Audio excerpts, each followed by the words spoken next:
उनकी property attachment है या फिर उनको डिटेनमेंट भी है जेल में। अगर वो रिपीट कर रहा है बार बार और उससे कोई संपत्ति अर्जित करके अपने उसमें संपत्ति बना रहा है तो उसको भी अटैच करने के प्रावधान है, हम उसको वो भी करवा रहे हैं। स्वच्छता बहुत ज़रूरी है और हम काफ़ी टाइम से बोलते हैं कि पानीपत में गंदगी है, लेकिन उस गंदगी को दूर करना भी हमारा अपना उद्देश्य भी है और हमारी जिम्मेदारी भी है। नशा जो बेच रहे हैं उनके प्रति कड़ी कार्रवाई कर रहे हैं और जो नशे का सेवन कर रहे हैं उनका नशा छूटे। तो पानीपत के केआर मंगलम स्कूल में आज पानीपत पुलिस अधीक्षक भूपेंद्र सिंह, पानीपत नगर निगम मेयर कोमल सैनी पहुंची थी और बच्चों को ट्रैफिक नियमों के और नशा के विरुद्ध जो है कि अभियान चलाकर उनको समझाने का प्रयास किया, कि अवेयरनेस कैंप लगाकर यहाँ पर बच्चों को समझाने का प्रयास किया गया है कि किस प्रकार से नशे से दूर रह सकते हैं और नशा हमारे शरीर के लिए कितना घातक है।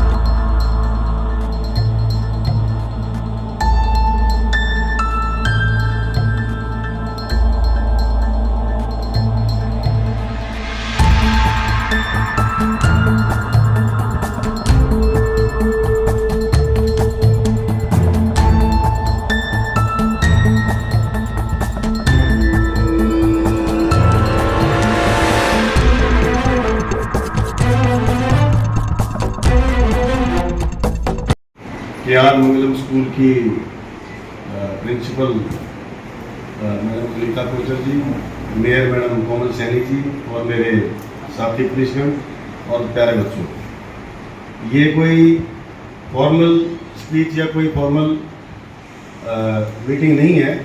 ये इंटरेक्टिव सेशन में चाहता हूँ कि 2-4 बच्चे खड़े होके हमें बताएं जिनको यातायात के नियमों का ज्ञान है, और 2-4 बच्चे यहाँ से बताएंगे कि ड्रग अब्यूज़ और नशा करने से क्या क्या नुकसान होते हैं। कोई बच्चा खड़ा होकर बताए जिसको यातायात के नियमों की जानकारी है। We should stop our vehicles on red light and only move on green light. We should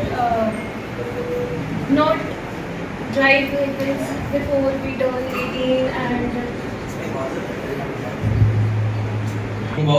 and recently in our youth there's the high rise of vapes, that's like e-cigarettes. So it's different than cigarettes, but mechanism is kind of similar but with a machine. That's what it is. Now this is not just with nicotine, इसमें और भी chemicals होते हैं like CFCs and you've got even biomethanes which are even more harmful, like they cause chronic lung diseases which are irreversible, like you get popcorn lungs. मतलब basically lungs के अंदर popcorn जैसे हो जाते हैं। And nowadays cigarettes, and we have to focus on the high rise of vapes too, because in this speech that sir gave us, he mentioned cigarettes and drugs else, but he didn't mention the vapes and e-cigarettes there. So I guess we need to focus on that thing too. Thank you. Sir, आज बच्चों को motivate करने के लिए पहुंचे, क्या पूछें? हम नशा मुक्त अभियान के तहत हर स्कूल कॉलेज को, चाहे ग्रामीण अंचल का हो चाहे शहरी हो, में समय समय पर जाकर इस तरह की गोष्ठी का आयोजन कर रहे हैं। हमारी टीम बनाई हुई हमने, और माननीय मुख्यमंत्री जी और हरियाणा सरकार का देखिए प्रयास है कि हरियाणा को नशा मुक्त किया जाए। इस तरह से हमने हर एक विलेज का सर्वे किया है, हर एक वार्ड का सर्वे किया है। काफ़ी विलेज और वार्ड जो हमने नशा मुक्त करवा भी दिए हैं। उसके कुछ पैरामीटर्स हैं, किस बेस पर आप उसको नशा मुक्त डिक्लेयर कर रहे हैं। वो तो एक पहलू हो गया पूरे स्टेट का। बाकी जो हमारी युवा पीढ़ी है वो नशे से दूर रहेगी, तभी तो आगे आगे इसके हमारे रिजल्ट अच्छे आएंगे। तो उनको प्रेरित करने के लिए समय समय पर हम स्कूलों का दौरा कर रहे हैं। हमारे पास पूरा प्रोग्राम है हर महीने का, हर वीक का, और हमारी टीम लगातार उसमें जाती रहती है। सर, युवाओं को नशे से दूर रखने के लिए पुलिस के किस तरह के प्रयास हैं, क्या कुछ अभियान चलाएंगे? ग्रामीणांचल में तो हम गाँव में जो बच्चे वहाँ के छोटे मोटे जो स्टेडियम हैं, जो भी प्लेग्राउंड्स हैं, उनमें खेलों का आयोजन करवा रहे हैं। वहाँ की पंचायत की मदद लेकर, वहाँ के ग्रामीणों की मदद लेकर, और जो बच्चे छोटे मोटा नशा करते थे उनको भी हम प्रयास है कि उसमें स्पोर्ट्स की जो एक्टिविटी है उसमें उसको इन्वॉल्व करें। आगे कोई इस तरह की कोई फ्यूचर में योजना है सर, ताकि लोग नशे से दूर रह सकें? हमारा प्रयास यही है जो कि समस्त हरियाणा जो हमारा नशा मुक्त बने, उस प्रयास में नशा जो बेच रहे हैं उनके प्रति कड़ी कार्रवाई कर रहे हैं, और जो नशे का सेवन कर रहे हैं उनका नशा छूटे, उस संदर्भ में उनकी जो क्या बोलते हैं हम उसको काउंसलिंग है जो वो सिविल हॉस्पिटल करवा रहे हैं, उनका ट्रीटमेंट करवा रहे हैं। नशे को लेकर जब से आप आए हैं तब से काफ़ी अंकुश लगा है सर, फिर भी कुछ ऐसी जगह हैं जहाँ पर अभी भी चल रहा है सर, उसको लेकर सर कुछ करेंगे कोई कार्रवाई? देखो, जहाँ रिपीट हो रहा है वहाँ फिर हम उनकी काफ़ी प्रोविजंस, हमारे बड़े हार्ड सेक्शंस भी हैं जो इस लॉ के, एनडीपीएस के, उनकी प्रॉपर्टी अटैचमेंट है या फिर उनको डिटेनमेंट भी है जेल में। अगर वो रिपीट कर रहा है बार बार, अगर उससे कोई संपत्ति अर्जित करके अपने उसमें संपत्ति बना रहा है तो उसको भी अटैच करने के प्रावधान है, हम उसको वो भी करवा रहे हैं।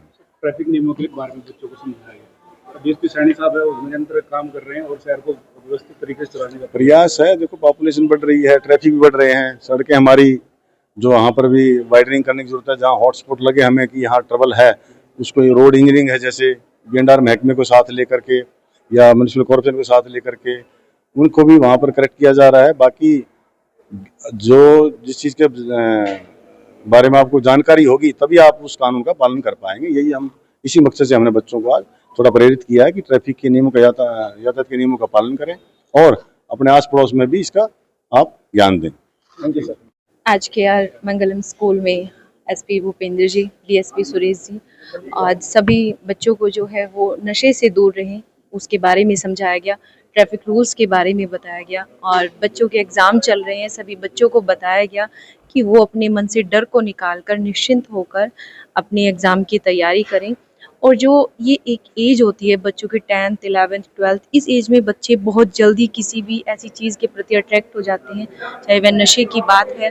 तो इन छोटी छोटी बातों के बारे में बच्चों को बताया गया, उनको समझाया गया कि किस प्रकार से उनको जो बैड कंपनी है, जो इस प्रकार के बच्चे हैं जो नशा करते हैं, उनसे दूर रहना है और उसके बारे में बताना भी है। जो उनकी क्लासमेट हैं, जो उनके बच्चे, पड़ोस के बच्चे हैं, आसपास का कोई भी बच्चा जिसके बारे में वो जानते हैं जो नशा करता है, तो उनके बारे में वो बताएं भी ताकि उन बच्चों की भी आदत छुड़वाई जा सके।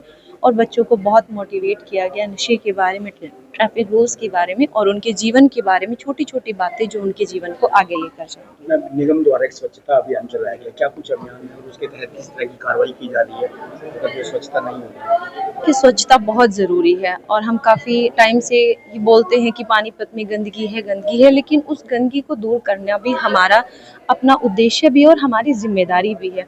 तो मैं सबसे प्रार्थना भी करूंगी कि ये आप सब की जिम्मेदारी है, हर पानीपत व्यक्ति जो पानीपत का निवासी है उसकी जिम्मेदारी है पानीपत को साफ सुथरा बनाएं। और निगम की तरफ से एक अभियान चलाया गया, हर वार्ड में लगभग 40 से 50 लोगों की एक टीम बनाकर भेजी गई है जो हर वार्ड में जाएगी जहां पर ज़्यादा गंदगी है। जैसे कई बार कुछ खाली प्लाट्स पड़े होते हैं तो लोग उन्हीं में कूड़ा डंप कर देते हैं, तो उन प्लाट्स की भी क्लीनिंग बहुत अच्छे से होगी और लोगों को अवेयर किया जाएगा कि उसके बाद वो सफाई होने के बाद उन खाली प्लाट्स में कूड़ा ना डालें, या कहीं अगर किसी कोने पे, किसी सड़क पे, गली में कहीं भी कूड़ा डालते हैं तो वो कहीं भी इधर उधर कूड़ा ना डालें। उनकी गली में अगर कूड़ा लेने के लिए रिक्शा या गाड़ी नहीं आती है तो वो हमें बताएं, हम पूरी कोशिश करेंगे कि हर गली तक जो रिक्शा है, जो गाड़ी है वो जरूर पहुंचे और कूड़ा गाड़ी में ही आए, सड़कों पर ना आए। गंदगी फैलाने वालों के लिए कुछ जुर्माने का भी कुछ प्रावधान किया है? बिल्कुल, जिनकी दुकान के सामने या गली की कॉर्नर पर अगर कोई हाउस होल्ड भी गली में कहीं पर कूड़ा डालते हुए मिलता है तो उनको भी जुर्माना देना पड़ेगा। और अगर किसी शॉपकीपर की दुकान के सामने या आसपास में कहीं पर गंदगी पड़ी हुई है तो उनका भी 5,000 रुपये का चालान जो है निगम की तरफ से उनको दिया जा रहा है। और अपने शहर को साफ सुथरा बनाए, सुंदर बनाए, मेरी सबसे प्रार्थना है।